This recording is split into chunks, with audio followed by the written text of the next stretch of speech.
¿Me podría Hola. ayudar a contestar unas preguntas acerca del siguiente tema? Claro que sí. Bueno, la primera es, ¿qué opina acerca de que México ocupa el primer lugar en abuso sexual en niñas? Bueno, pues creo que así como yo, muchas personas tenemos una desinformación acerca de este tema. Creo que es algo que todos sabemos que existe, pero no al grado de que somos el primer lugar como país en este tema tan triste y tan preocupante. Y pues, ¿qué opino? Pues es un dato muy desgarrador, que muchas niñas que después se vuelven en adolescentes y mujeres crecen con ese problema, no lo trabajan en su tiempo. Es más, muchas de las veces ni siquiera los familiares lo pueden creer, no lo aceptan. Tanto niñas no están preparadas para eso, ni tampoco los padres ni la sociedad. Considero que es una situación muy lamentable y que influye mucho en la cultura que tenemos, ¿no? Que las cuestiones culturales pues siguen presentes desde hace muchos años y es complicado erradicarlas, pero sí, creo que mucho de esto es por las ideas sociales que hemos tenido como país desde hace muchos años. Hay que trabajar en eso porque sí está complicado y pues más en las adolescentes ahorita se están dando los casos de que se abusan de ellas, tanto sexualmente como las insultan, las secuestran, se las empiezan a llevar. No, pues la verdad, no, pues sí está mal porque muchas veces que pues las niñas se expresan, bueno, tienen la confianza de decirle a alguien, pues no le creen, la verdad, y muchas veces cuando llega pues a los juzgados un pedo así, no, pues no se resuelve nada, por lo mismo de que pues como hay mucha impunidad en México en esos casos, no, pues no me gusta la verdad, porque ni yo sabía que éramos el primer lugar en eso, pues porque muchas veces la impunidad y que pues los papás muchas veces defienden a los agresores, pues está muy mal eso. Ay, pues que la culpa la mayoría de las veces de los papás, porque si te das cuenta hay muchos niños que se van a la primaria o secundaria solos y es de noche todavía, pues la culpa es de los papás. Pues creo que no es como muy sorprendente que México se ocupe en muchas situaciones el número uno, sobre todo porque hay mucha inseguridad en México y existe demasiada violencia. Que en base a toda la educación que pues, se recibe en base al sistema de educación y todo eso, los hombres, tanto familias como mujeres, a lo mejor no saben cómo sobrellevar todo eso y poder tener como las acciones necesarias para poder evitarlo. Creo que es una situación denigrante, tomando en cuenta que deberíamos de ser una población que esté más atenta de las situaciones que ponen en riesgo a nuestra población infantil y más en la situación de abuso sexual. Creo que es un tema que debe de abordarse no solamente en la parte escolar, sino desde los entornos familiares para que pueda ser erradicado o disminuir esta incidencia. ¿De qué opina que la mayoría de estos casos de abuso sexual ocurren dentro de la familia?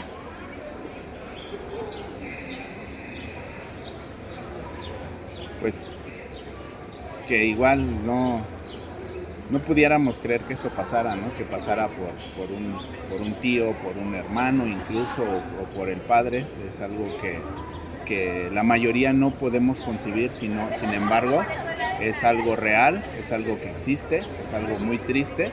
Y pues mi opinión es que pues desgraciadamente es una herencia cultural que mientras no trabajemos desde lo académico, desde las escuelas con estos temas, que no trabajemos desde casa con estos temas van a seguir existiendo, desgraciadamente van a seguir prevaleciendo en nuestra sociedad y cada uno de nosotros somos responsables, tanto hombres como mujeres, tanto adultos mayores como jóvenes, todos somos responsables de este tema.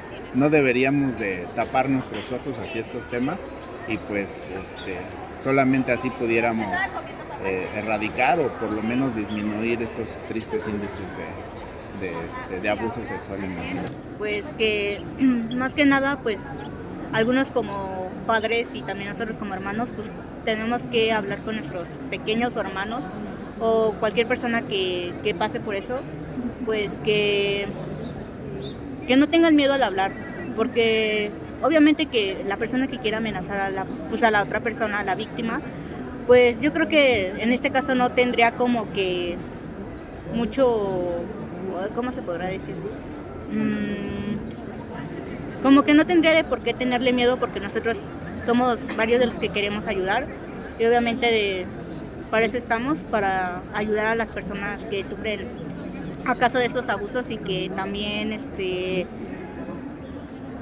pues sí, de que no tengan miedo, porque nosotros vamos a estar ahí para ellos y apoyarlos y yo sé que es un caso de que tal vez no se pueda superar, pero sí podemos ayudar a que no se sientan mal y que no los hagamos sentir mal. Pues sí está peor, porque por lo que le digo, como te decía, pues los padres muchas veces defienden más a los agresores y los apoyan en vez que a sus hijas. Pues no, pues está bien feo eso. En conclusión está mal. Está mal, sí, sí, sí. Por falta de atención hacia los hijos pasa eso.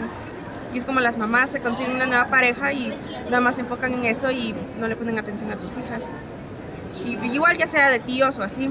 Y pues por el simple hecho de que es familia o de sangre, pues no deciden no creerles. Pues que sí es una problemática muy grande que debería de tomarse en cuenta, sobre todo o auxiliar, tener como pláticas de ayuda en las escuelas para poder ¿cómo se dice? Reducir el número de violencia en las familias. Creo yo que todo viene también por la enseñanza y la educación que se le dan, pero también hay que ser conscientes de que la responsabilidad no nada más está en los padres, hermanos o familiares, también queda en uno. Hay que estar un poquito más conscientes porque pues, he conocido gente que a lo mejor no les importa tanto el tema, pero ya cuando les llega a pasar una situación así, pues ya, ahí sí ya se ponen como que a pensar las cosas. Lamentablemente, pues la opinión, obvio, va a ser siempre en contra, sin embargo, lamentablemente es por la parte de la cercanía que llegan a tener y la facilidad que tienen al acceso a las víctimas. Entonces sí debería de haber una forma en la cual pudieran educar más a los entornos familiares, poder trabajar más con las personas en cuestión familiar sobre esta educación de prevención de riesgos. Compañeros estudiantes de la carrera de Psicología y público en general. Mi nombre es Adamari Nieto, en compañía de mi equipo Aguilar Astorga Omar, Castañeda López Itzel, Jiménez Luján Andrea, Mendoza González Evelyn Ariadne, Paz García Yoko y Yerena Bautista César, presentando un tema sumamente interesante e importante de exponer. De un abuso sexual en el desarrollo psicológico en niñas de 8 y 9 años, hablando específicamente de las infantes mujeres, porque es el grupo de personas con más reportes de abuso sexual. Según Comisión Ejecutiva de Atención a Víctimas, México ocupa el primer lugar de abuso infantil, pero solo el 2% de los casos son conocidos hasta el momento que se presenta el abuso. En promedio, 6 de cada 100 casos son denunciados y solo un tercio son consignados por un juez. Como dato importante, cabe resaltar que 1 de cada 4 niñas están expuestas en su entorno familiar, dejando un porcentaje del 74% de los casos. ¿Sabes lo que es el abuso sexual? No estoy seguro. No, la verdad no sé. ¿Cuál? No. No. Como podemos ver, es de suma importancia y merece una atención y consideración especial hablar de este tema, ya que el abuso sexual en la infancia es una violación atroz de los derechos humanos, que puede tener efectos devastadores y duraderos en la vida de las víctimas. En este caso, en particular, las niñas de 8 y 9 años están en una etapa crítica de su desarrollo físico, emocional y psicológico. El abuso sexual puede interrumpir este proceso, dejando cicatrices emocionales, psicológicas, profundas que pueden afectar a su bienestar, autoestima, relaciones y rendimiento académico. El Código Penal Federal estipula en su artículo 260 que comete el delito de abuso sexual quien ejecute en una persona sin su consentimiento o la obliga a ejecutar para sí o en otra persona actos sexuales sin el propósito de llegar a la cópula, también considerando abuso sexual cuando se obligue a la víctima a observar un acto sexual o a exhibir su cuerpo sin su consentimiento. En esta entrevista abordaremos el abuso sexual de carácter físico, tomando en cuenta algunas de las implicaciones o consecuencias psicológicas que tiene mayor impacto en una niña de este rango de edad, víctima del delito, cómo se presentan, si son o no perjudiciales para el desarrollo psicológico de la sexualidad y la identidad de la menor, hablando de hechos presentes y posibles repercusiones futuras. Para presentar el ya mencionado tema, tenemos el apoyo de mi compañero de carrera, Iván Llerena, quien, acompañado de la psicóloga Rocío Mata, expondrán una serie de preguntas y respuestas que contestarán algunas de las interrogantes más importantes que puedan brindarnos la información necesaria para comprender desde un punto de vista psicológico, profesional, el impacto que este mismo tiene en la población ya mencionada. Acompáñenos. ¿Qué tal, maestra Rocío? Muy buenos días. ¿Cómo se encuentra usted? Muy contenta de estar aquí platicando con usted esta mañana. Muchas gracias. Primero que nada, agradecerle por el tiempo brindado para llevar a cabo la entrevista que se presentará en el Congreso de Psicología que se realiza a través de la Universidad Bancaria de México. Nosotros tenemos como título principal Impacto de un abuso sexual físico en el desarrollo psicológico en niñas con un rango de edad entre los 8 y 9 años. Nos gustaría que nos diera un comentario breve acerca del tema. ¿Qué le parece a usted? Es un tema interesante, es un tema extemporáneo, contemporáneo, es decir, nos ha preocupado desde hace mucho conocer cómo los abusos sexuales impactan en el desarrollo psicológico del ser humano, así es que es un tema del que se tienen algunas explicaciones, pero no han sido suficientes. Necesitamos ahondar más en el tema. Está muy bien acotado. Me dice que lo trabajarán con niñas. Con niñas, sí. ¿Por qué con niñas, César? Bueno, nosotros tenemos el dato que las estadísticas nacionales respaldan que la prevalencia en un abuso sexual se da más ocurre con mayor frecuencia en niñas que niños, y más en la infancia, se presentan más durante la infancia. Es por eso que nosotros decidimos, como especificarlo de esa manera. Acotarlo hacia las niñas. Muy bien, es una buena justificación. La estadística nacional nos permite saber dónde se presenta el problema con mayor frecuencia justamente. Y es en niñas, efectivamente. Muy bien. Ok. Bueno, si le parece bien, comenzaremos con la entrevista. Claro. Nuestra primera pregunta dice así. ¿Qué diferencia hay entre un abuso sexual físico, verbal y visual? El abuso sexual, si partimos o sustentamos en la estadística, por supuesto, y en el Código Penal del Estado de México, el abuso sexual va a tener una tipificación dividida en diferentes aspectos, y uno es justamente el abuso sexual físico, que tiene que ver con tocamientos, donde está directamente el cuerpo de los menores expuesto para ser tocado con cualquier parte del cuerpo o incluso con algún objeto por parte de aquel que está cometiendo el abuso. El abuso visual también existe, es la exposición de los menores a materiales que presenten desnudos o imágenes pornográficas. En el Código Penal está considerado como una tipificación de abuso sexual porque tiene un impacto en la psicología del menor. Y me decía de otro, es físico, visual y verbal. Uh-huh. Y por supuesto también los menores que son expuestos a escuchar materiales eróticos o con contenido pornográfico impactan en la psicología de los niños. Estas tres formas de abuso sexual, junto con algunas otras que ustedes no han contemplado, forman parte del Código Penal del Estado de México y todas son sancionables. Todas esas formas de abuso se sancionan. Muchas gracias. Bueno, la segunda pregunta es, ¿cuáles son los signos más comunes de abuso sexual físico en niñas menores de 8 y 9 años? Mire, las teorías que han abordado o que nos permiten explicar son los modelos explicativos acerca de cómo afecta el abuso sexual, cualquiera de estos que hemos mencionado y otros más. El desarrollo psicológico lo han dividido por etapas, porque la manifestación sintomática del abuso sexual cambia a lo largo del desarrollo psicológico del ser humano. Pero vamos a hablar de la etapa que ustedes han dispuesto a estudiar, que es la infancia, ¿no? Específicamente esas edades.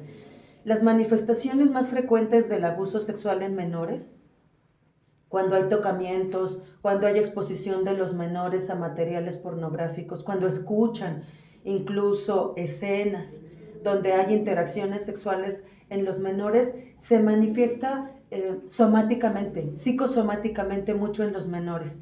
La manifestación probablemente más frecuente es la enuresis, nocturna, diurna, la encopresis, nocturna, diurna o mixta. En ambos casos se puede presentar mixta, es decir, durante el día y durante la noche. Es el síntoma del infante que refiere dificultades en el desarrollo psicológico. La causa o la etiología puede ser un abuso sexual. Entonces hay que empezar a indagar. Introversión, dejan de jugar. El juego es la expresión o la manifestación de la salud mental de los niños. En el juego los niños nos dejan ver cómo está su psicología. En el caso del abuso sexual, el juego puede incluso cambiar de contenido. Podemos empezar a ver juegos sexualizados en los menores. Lo manifiestan de esa forma a través del juego. Puede haber introversión, los niños se vuelven más introvertidos. En el juego, incluso en sus hábitos alimentarios, los niños pueden dejar de comer o pueden incluso tener más ingesta de alimentos. O sea, una u otra. ¿Se van como a los extremos? Por eso, sí, se puede presentar de cualquiera de las dos formas.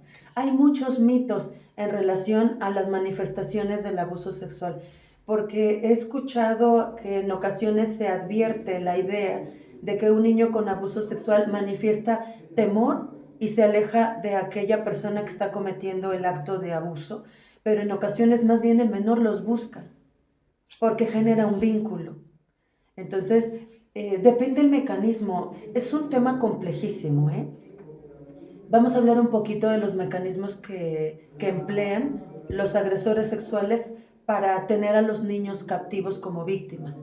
Algunos de ellos es forzado, pero muchas veces es persuasivo, es seductor. Hay un mecanismo de seducción con el menor a través de juegos, a través de regalos, a través de dulces, a través de juguetes, y los menores responden a eso.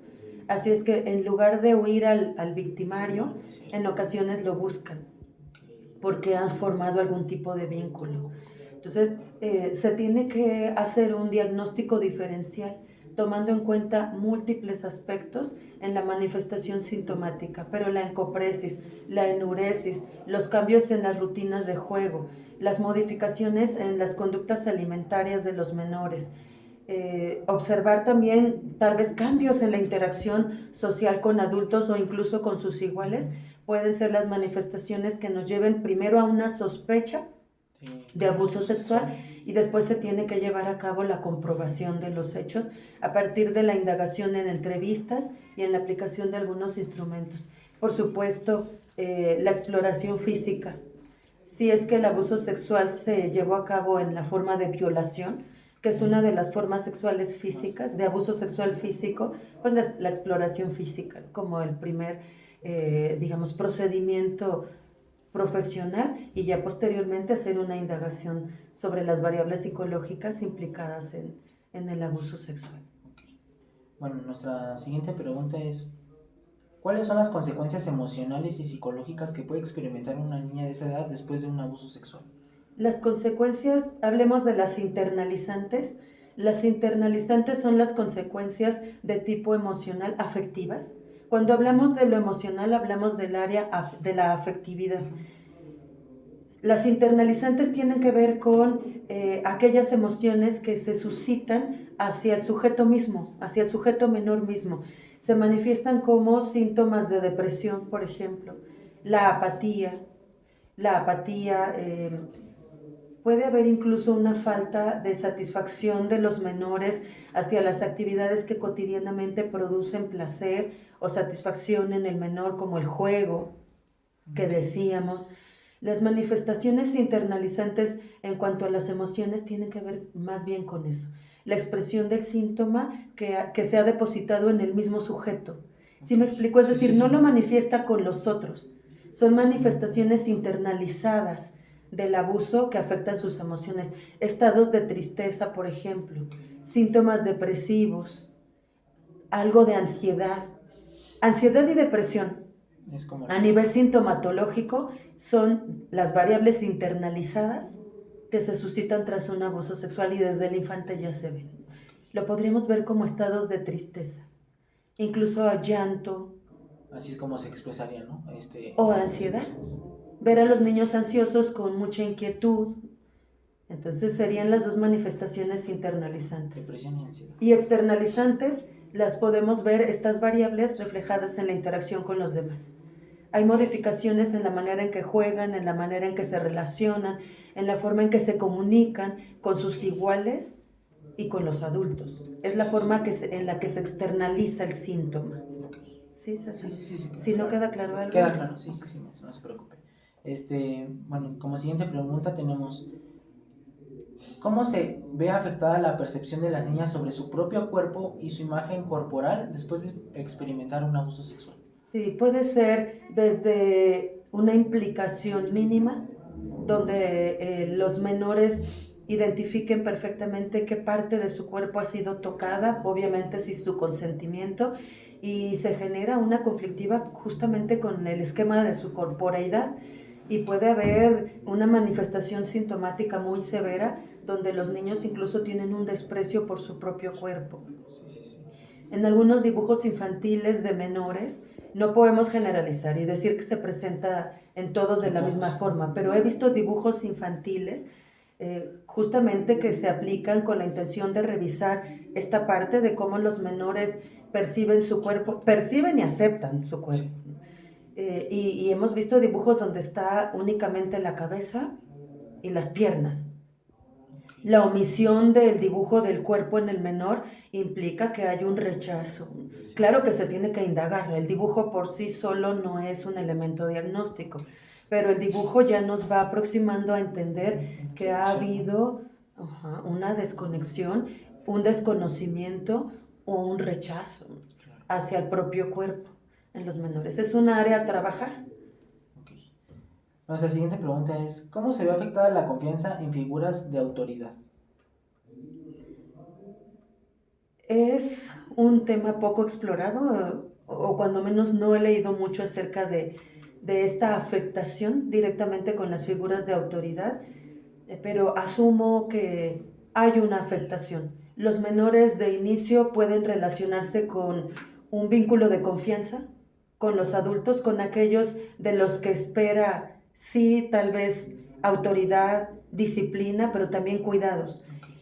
No recuerdo la estadística más cercana, pero una buena parte de aquellos que cometen abuso sexual contra menores son personas muy cercanas, familiares, tíos, padres, padrastros, primos. Entonces, más que a figuras de autoridad, yo pienso que la afectación está en la confianza que tienen hacia su propia familia, porque el abuso ocurre dentro de casa. En el caso de los niños, más del 80% de los abusos sexuales contra menores son dentro de sus propios hogares. Entonces, más bien se produce una dificultad en la confianza con la propia familia. Bueno, la siguiente pregunta es, ¿cómo afecta el abuso sexual a las niñas en su capacidad para establecer relaciones saludables y seguras en el futuro? Establecer relaciones sanas, me dijo. Sí. Siempre es difícil. Las relaciones humanas o las relaciones interpersonales están llenas de conflictos.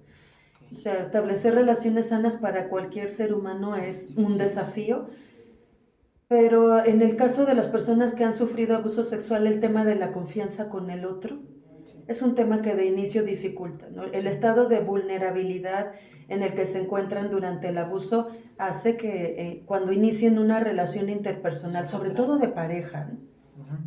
O incluso de amistad, se presente algo de inseguridad.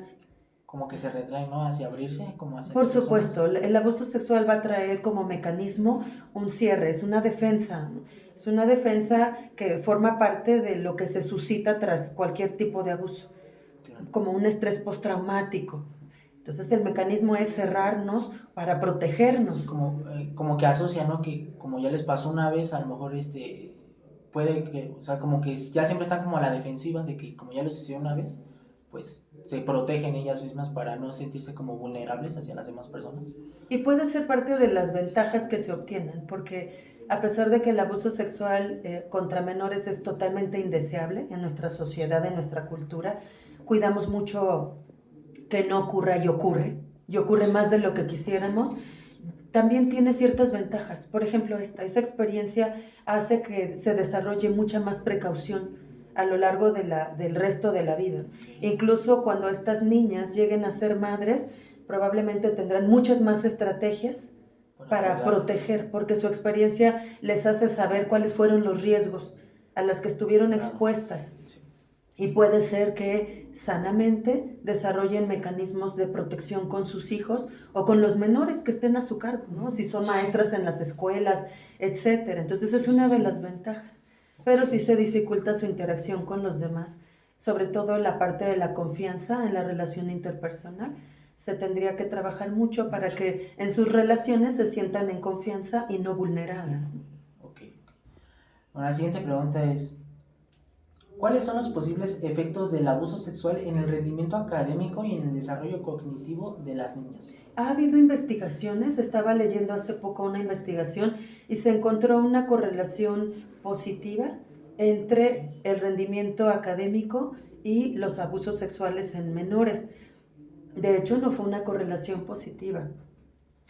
Se encontró que las niñas que habían sufrido abuso sexual tenían bajo rendimiento escolar, por eso es una correlación más bien negativa, ¿no? Mientras más abusos sexuales, episodios de abuso sexual, menor rendimiento académico tuvieron. Fue un estudio correlacional reciente y bueno, eso nos deja claro que hay una afectación en el rendimiento escolar. Lo interesante sería poner a prueba las variables como la atención, la retención, el razonamiento, la capacidad de análisis. Tal vez probar esas variables que se ponen en juego en nuestra vida académica, porque probablemente no afecte todo, ¿no? En la escuela o en nuestro quehacer escolar, académico, ponemos en juego muchas habilidades como la memoria, la capacidad de análisis, de observación, el cumplimiento, hasta la motivación es una variable. Tal vez no está afectado el rendimiento, sino la motivación. Entonces, me parece que requerimos estudios cuantitativos más profundos y al mismo tiempo más amplios que nos permitan entender cómo el abuso sexual en infantes se puede correlacionar con variables educativas específicas y tener más claro pues cómo nos afecta, cómo afecta a las niñas. Okay. Bueno, la siguiente es, ¿de qué manera el abuso sexual puede afectar la capacidad de las... Ay, no, perdón, esa ya la leí, disculpen. ¿Cuál es el impacto en el desarrollo de la identidad y la sexualidad de las niñas después de vivir el abuso sexual?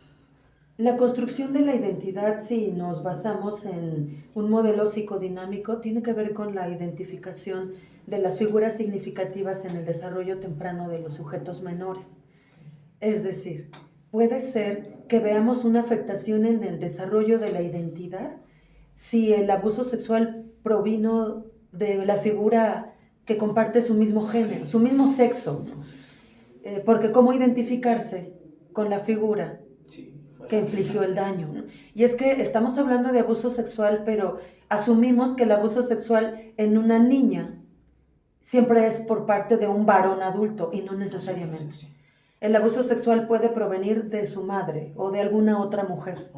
Cuando eso ocurre, pues se puede ver afectada seriamente su proceso de identidad. La niña se puede ver afectada en su proceso de construcción identitaria.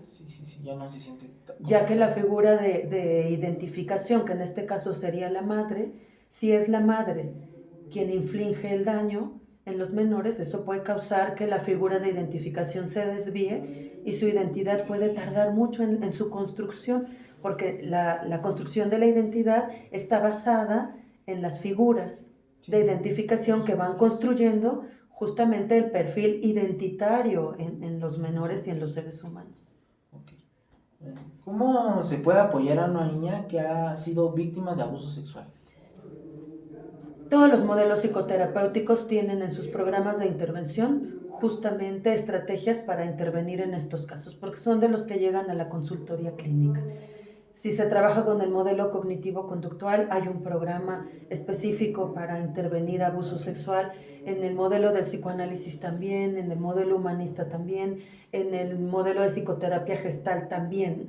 Todos tienen un modelo que se ha comprobado que tiene beneficios para los menores y cada uno trabaja con sus propias variables, con sus propios métodos para beneficiar. Pero podríamos decir que en común estos modelos se dirigen hacia la valoración del autoconcepto, la valoración de la autoestima, las repercusiones o la sintomatología particular que presenta, porque además cada caso es único.